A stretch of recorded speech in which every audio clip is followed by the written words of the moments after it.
Pour elle, c'était probablement la pire des épreuves. Présente aux obsèques de son compagnon Dominique Bernard, un professeur de français tué dans son lycée à Arras par un terroriste vendredi 13 octobre, sa veuve Isabelle a ému l'assemblée qui s'était réunie dans la cathédrale par un superbe discours hommage. Très touchée, elle était entourée par les femmes de la vie de son mari. La suite après la publicité, c'est un décès qui a touché la France entière.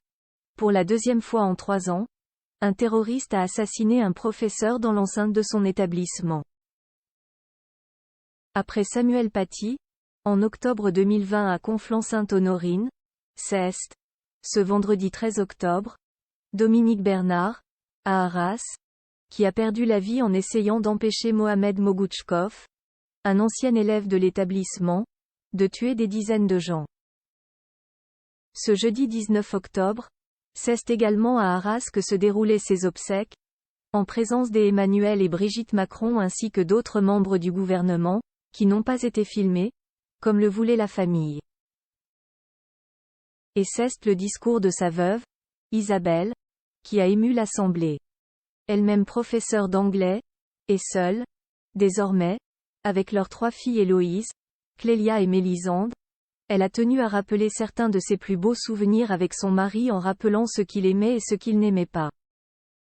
Il aimait Julien Gracq, Flaubert, Stendhal, Balzac, Proust, Céline, a-t-elle commencé, avant de citer une grande partie des auteurs préférés de cet amoureux de la littérature, devenu prof de français après un baccalauréat S.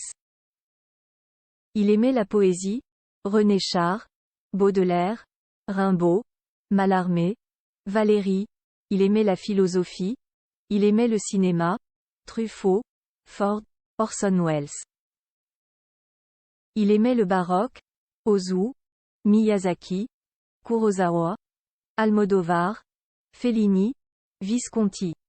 Amoureux d'art également, il semblait apprécier des peintres, des tableaux, des compositeurs.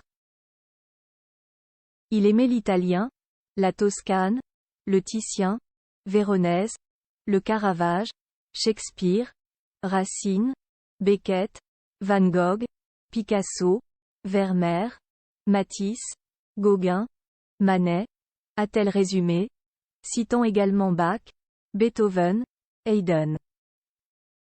Mais il aimait également voyager, et découvrir, selon elle, le gothique, les cathédrales qu'on découvrait de ville en ville. Les glaciers préférés du routard. Il aimait la Provence, ses couleurs, ses senteurs. Les étangs, les rivières et les fleurs, les forêts. Il aimait la lumière rasante du soir. Sa veuve est ensuite passée à ce que ce professeur, réputé comme étant un homme gentil, soucieux de ses élèves et discret, n'aimait pas. Voire même, avait en horreur selon elle.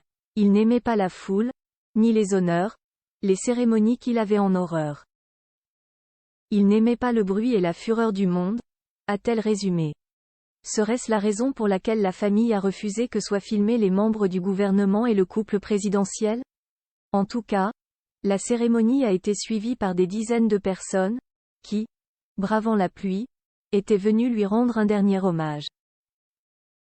Finissant son joli discours sur le fait que son mari n'aimait pas l'informatique et les réseaux sociaux, ou encore le téléphone qu'il n'avait même pas, elle a conclu, la voix brisée par le accent aigu motion, il aimait profondément ses filles, sa mère et sa sœur.